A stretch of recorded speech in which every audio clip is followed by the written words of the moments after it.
Hello guys! Welcome sa aming channel, Rick and Chi.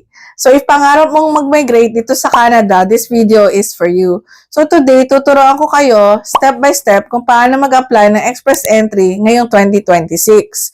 So if ready ka na magsimula ng journey mo papuntang Canada, keep watching. Yan. For those of you who are new here, hello, ako nga pala si Sheila. So we share tips about life here in Canada, immigration, and real-life experiences as a Filipino living abroad as an immigrant. So don't forget to like, comment, share, and subscribe. And please hit the notification bell para updated ka sa mga bagong videos namin. So first, ano ba ang Express Entry? So ang Express Entry is an online system ng Canada na ginagamit para maselect ng skilled workers na gustong maging permanent resident. So may tatlong main program under ng Express Entry. So una, Federal Skilled Worker Program, pangalawa, Federal Skilled Trades Program, at pangatlo, Canadian Experience Class. So kung may work experience ka, education and skills, posible ka dito sa Canada. So, before ka mag-apply, kailangan mo muna i-check kung qualified ka. So, here are the basic requirements. So, number 1, work experience. At least 1 year skilled work experience, yung NOC Tier 0, 1, 2, or yung 3. And then, number 2, language test. So, kailangan mag-take ka ng English test like IELTS at saka CELPIP. So, number 3 naman, education, at least high school, pero mas mataas, mas better. Kailangan mo rin ng ECA or Educational Credential Assessment. Yan. So, number 4, proof of funds. Kailangan mong patunayan na kaya mong suportahan ang sarili mo pagdating mo dito sa Canada. Now, ito na yung pinaka-importante na part. Paano ba mag-apply step by step? So, step 1, take your language test. Mag-book ka ng IELTS or CELPIP exam.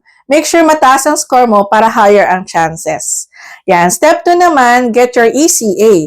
Ipapa-assess mo yung education mo through organizations like WES. Step 3 naman guys, create your Express Entry profile. Punta ka sa official website ng Canada Immigration, fill out all your details, so work experience, education, tsaka language score.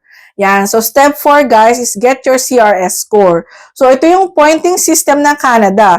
The higher the score, the higher the chance na ma-invite ka. Yan. So, step 5, wait for your invitation or your invitation to apply. So, kapag mataas ang score mo, pwede kang ma-invite to apply for PR. And then, last is step 6, submit your PR application. Pag na-invite ka na, submit all your documents within 60 days. Yan. So, here are some tips para mas matumaas pa yung chances mo. So, una, improve your IELTS score. Yan. Then, pangalawa naman, gain more experience. Pangatlo, study in Canada if possible. At pang-apat, get a job offer from a Canadian employer.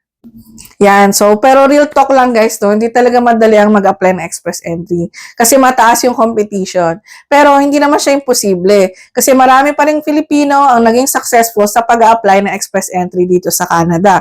So, malay mo, ikaw na yung next na maging successful, di ba? Yun. So, yun lang guys, no? I hope nakatulong ito sa inyo ang step-by-step guide on how to apply for Express Entry ngayong 2026. So, if may questions po kayo, comment nyo lang po down below and itatry po namin answeran lahat ng yon. Yan. And then, please po, don't forget to like, comment, share, subscribe. At saka kung meron po kayong mga friends or family na gusto mag-Canada, share nyo po yung video na ito and hope makatulong po kami sa kanila. Yan. And then, thank you guys for watching and see you again next time. Okay guys? Bye-bye po. God bless.